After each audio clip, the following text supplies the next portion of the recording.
Hello humans and welcome back to the Tao Way. My name's Antonio and in today's video we're going to go over a Q&A for the 1,000 subscribers that I got. I just want to thank you guys again for all of the support. This is not expected at all. So these questions are coming from my previous video. I also got a huge response, many questions, so I want to thank you guys for those questions as well. But without further ado, let's get into the first question. How long are you planning on staying in China for? This is an interesting question because actually when I first came to China, I was only going to stay for about a year. I really wanted to increase my Chinese language, idea of Chinese culture, learn movement from China like Chinese Kung Fu and more traditional styles.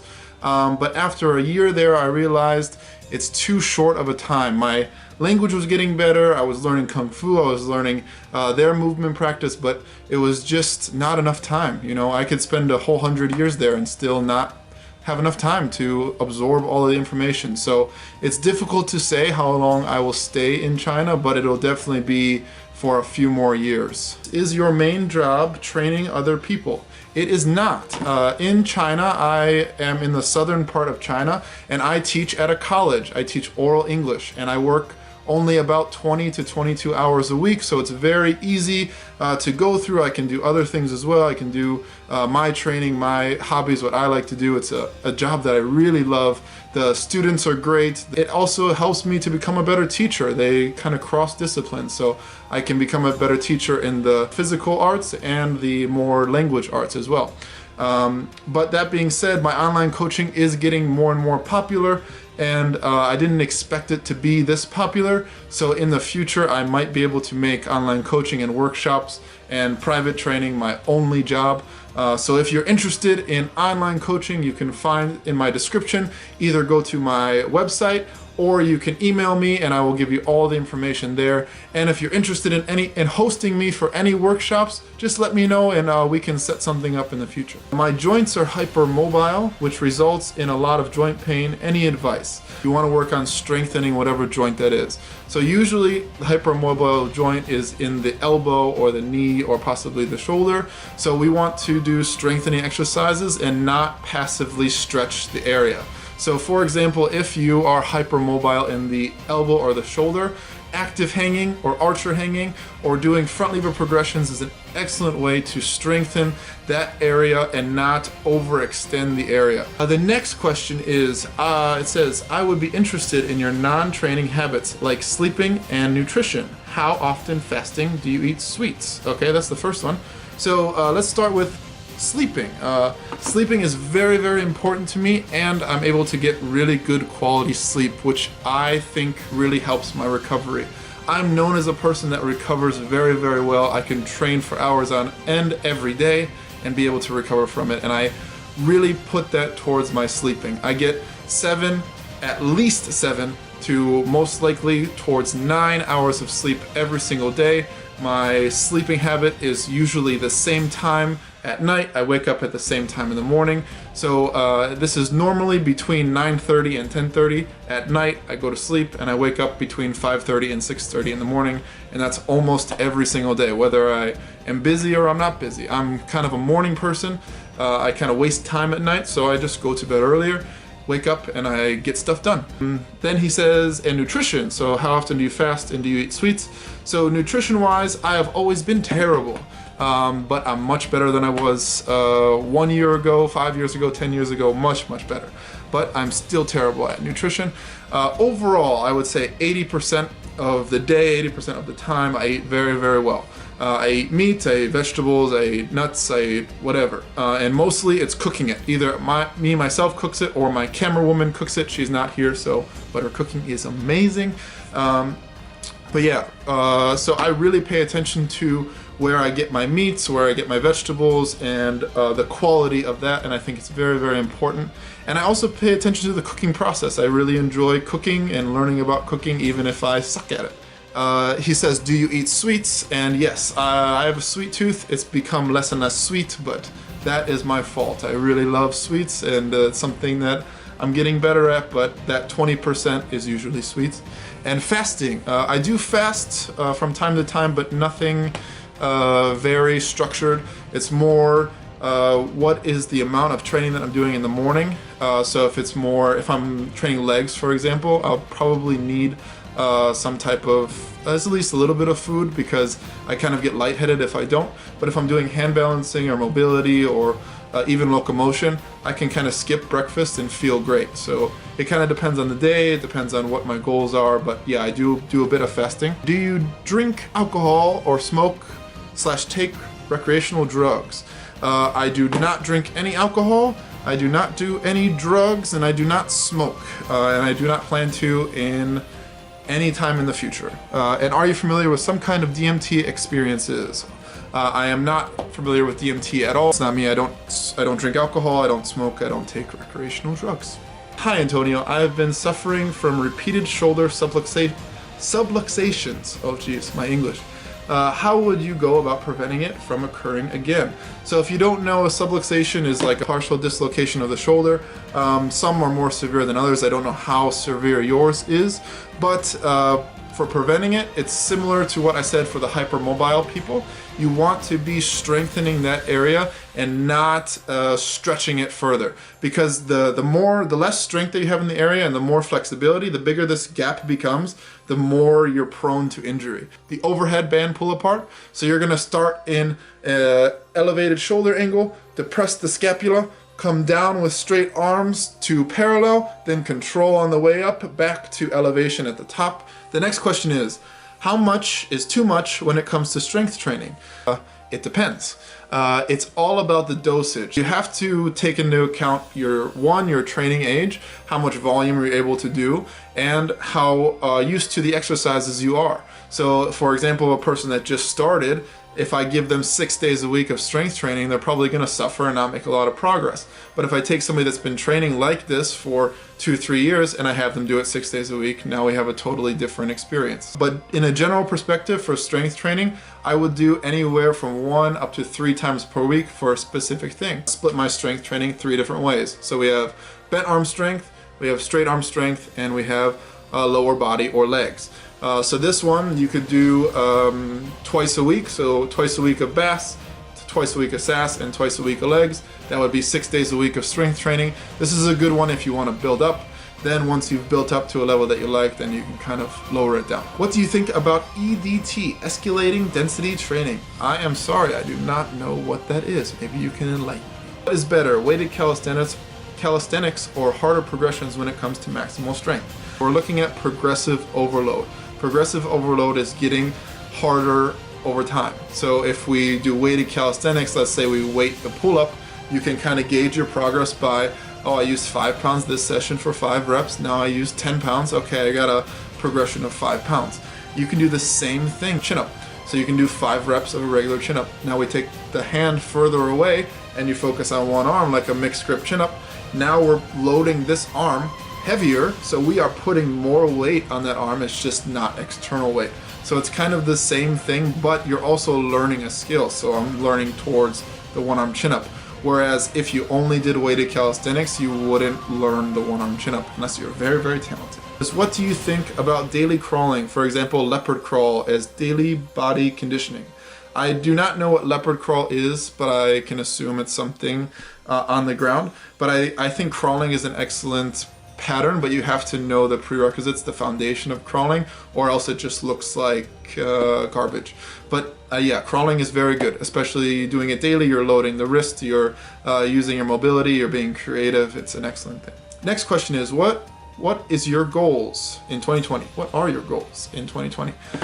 So I wish we were back at my apartment in China, because I have a list of goals, financial, business, and strength, mobility, whatever.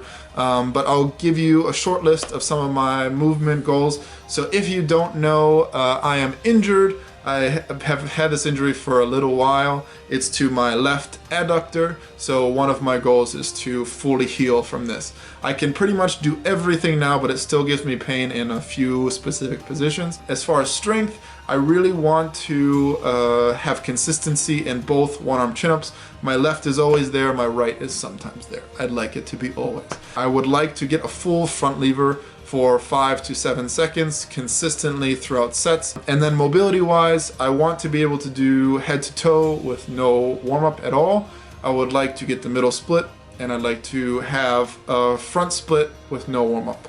Next question is best front lever exercises. Okay, I responded already and I said this is vague, but to give you a good starting point, I think the archer hang with full scapular retraction is an excellent way to get the position in and develop that scapular retraction that's needed for the front lever. So this would be an excellent exercise. Apart from this, static holds are very good, even though a lot of people talk down. I think they're excellent and they work really well for me and my students. The next question is, do you plan on making splits tutorial, front/middle? Okay, that's the first question. So I actually do have a front split tutorial already, so I will link that in the description if you want to check it out. But I would like to make more tutorials like this. Just let me know in the comments down below what you'd like to see, and I can make a video on it if I feel qualified to make it. And what's your favorite movement or skill? This is an interesting one. Obviously these change over time as my practice evolves and I learn different things. Right now, the one-arm handstand is just very aesthetic and it just feels really good to do. So maybe that is my favorite skill right now. And then as far as like actually moving, I really like the QDR position, whether it's QDR circle or QDR rotation or whatever it is. The QDR is awesome. You can use it in so many different scenarios. The next one is, nice vid as always. Could you do shrimp squat tutorial? Thanks a lot. Have a nice day. All the best from Ukraine. Hello. I would like to do a shrimp squat tutorial. I think that is an excellent exercise and I give it to my students. So I will probably be making a shrimp squat tutorial very soon. So stay tuned. Hey Antonio, I'm glad you're doing a Q&A. Here are my questions. I'm very interested in starting parkour and jumping, etc. Will there be a video about those movements? Yes, actually, if you don't know, I have another YouTube channel that I don't use anymore, but I used about 10 years ago. I started my movement journey, I would say, with parkour. So we did a lot of parkour. So that would be awesome. I would really like to bring that back into my practice and share some of what I've learned over the years in that. So yeah, I would love to do that. I'm also very interested in martial arts and would be very happy if you could show some basic movements like the horse stance, which you already did, thanks for that, but also more of the fighting movements. I think this is excellent. I came to China to study Kung Fu and I'm gonna go back to the mountains again and train for about 2 months during the summer. So I would love to not only videotape that experience, but show you some more stance work, some more of the martial arts perspective over there. Congratulations for the 1,000. You deserve much more because of the knowledge and experience you have. Thank you. For the Q&A, do you run or would you recommend running in movement practice, barefoot and with the right technique? I do recommend running. Running is an excellent exercise, but I do not run, and there's a reason. I had 2 surgeries on my left knee. Both are meniscus related, and the doctor recommended that I don't run my entire life because I don't have cartilage on the medial side. So if I do any repetitive movement, it's pretty much going to be bone on bone, and I might end up with a fake knee. But that being said, I am going to test it with a very soft running and getting better, getting more volume over time. But this is a long ways down the road. So no, I don't run now, but maybe I will in the future. We will see how the knee handles it. How do you deal with injuries? And will there be a video about injuries and how to treat them in the future? Injury-wise, I have a special platform for my online students where they get access to how I feel about injuries, but I don't stop training that body part. I simply do a regression. So for example, I have an injury to my adductor. It didn't allow me to squat heavy, so I had to regress my squatting. I could still squat, but I had to use much less weight. So I adjusted the tempo to allow for more frequency, more volume in the position, more intensity in the position, I should say. And I did that more often so I can bring blood to that area. So I'm a big believer when you have an injury to that area of high volume, low intensity, and a lot of frequency. And as far as will there be a video about injuries in the future and how to treat them? Yes, there will be. I do plan to do this. This is going to be a general perspective because every injury and every person is different, and I am not a doctor. I'm just going to give you some protocols that I think would be helpful for you. The next question is, hello Antonio, congrats for reaching 1,000 subs. I'm very interested in your OAC routine. What were the most useful exercises for you to get it done? How often did you train for it? Thank you. Good question. So the OAC, I think some people do well with some exercises. To get my left side OAC, I did OAC eccentrics. So from the top, I would lower down. 3-second pause at the top, 5-second eccentric, 3-second pause in the one arm active hang down to one arm passive hang. And I did these for high volume. I'm talking 15 to 25 sets, resting 3 to 5 minutes. So this session would take 1.5 hours, 2 hours just to get that done. That worked really well for my left, but not for my right. So for my right, what worked very well was pulley assisted one arm chin-ups. When working between the 2 to 4 rep ratio and trying to keep high quality and the actual pull of the movement. So I think the arm becomes very easily strong enough to pull the one arm chin up. The problem is the technique of it. So the OAC eccentric can help with the building that pattern, and the one arm assisted pulley can help building that pattern on the concentric. So I think both of these worked really well for me. But that being said, you might find you might find it better to do some other exercises, but this is just for me personally. And we have, can you do damage if you don't know how to roll the spine properly? I think long term you can. When you can't move the spine, everything just becomes locked, and then you end up having this back pain, and then you don't know how to fix it, and the back pain turns into something else. So this is very important, to be able to roll the spine, to be able to move it, to be able to circulate it, and move through it. I think it's very important to work, and that's why I work it every day. How long did it take you to get a solid 30-second handstand? For the handstand, I was the talented one, so I could just kick up and learn it. I don't know how long it took me because I didn't have a method. Then the next one is, how did you meet your Chinese girlfriend? Okay, we met while we were traveling in China at a place called Yangshuo, a very beautiful place. We met there because she was a friend of my friend, and we went all traveling together, and then one thing led to another, and now we have been together for a couple years now. How is the virus affecting your situation? Actually, it is not really affecting it health-wise, because I came to the US before the outbreak even happened. So it's very lucky for me. I was coming here to visit family, teach workshops, and visit some friends, and I just happened to be here before the outbreak. I was originally supposed to come back to China in late January, but it's February now and I'm still here. So I'm kind of delayed on that part, but beyond that, I'm safe in America, and my friends in China are all safe.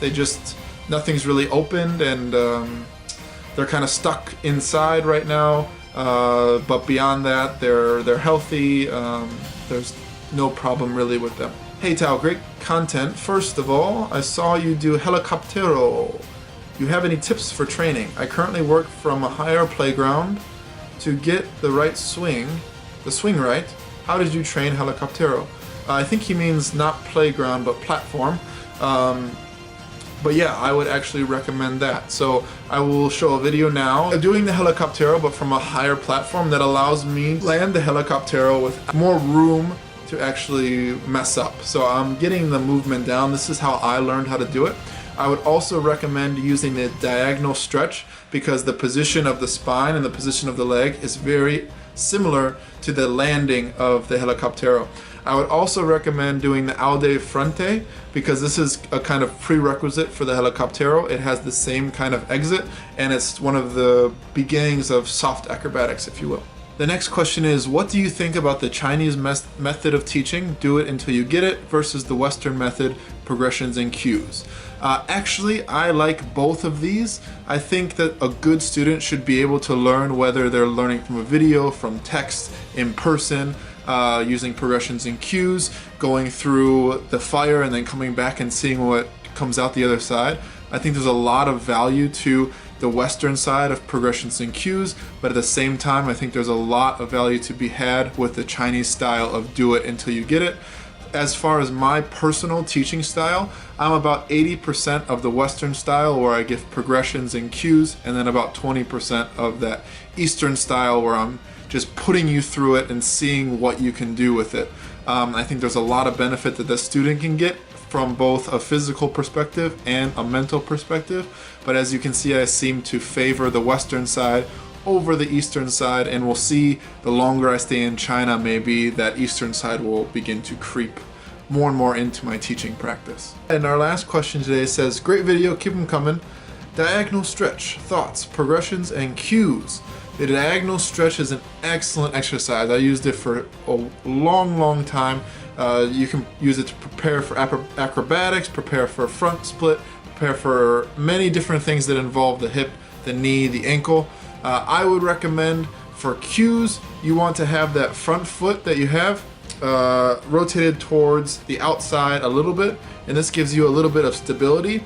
And you also, when you're reaching back during the diagonal stretch, you want to contract the quad and push that hip as far forward as you can, and you'll get more activation a little bit more in the knee and the hip, and go from the bent leg version to the front leg straight version over a long period of time is a really good for, like I said, the front split, acrobatics, things like that. And then your second question is, how are the ripples of coronavirus affecting you? Jiayou from Big Island, Hawaii. Just like I said, it hasn't affected me health-wise, but it is delaying my trip back to China. I'm not super worried about it. I'm doing well in America here, but I do want to get back to China as soon as possible, so I hope that everything ends up going out relatively quickly. I really enjoyed doing this video, seeing all of your questions and answering them to the best of my ability. If you have further questions, just let me know in the comments down below. I try to answer every comment down there. If you like this video, please like it. It helps to share the video with others. And if you haven't subscribed already, please subscribe for more videos. And that is the session.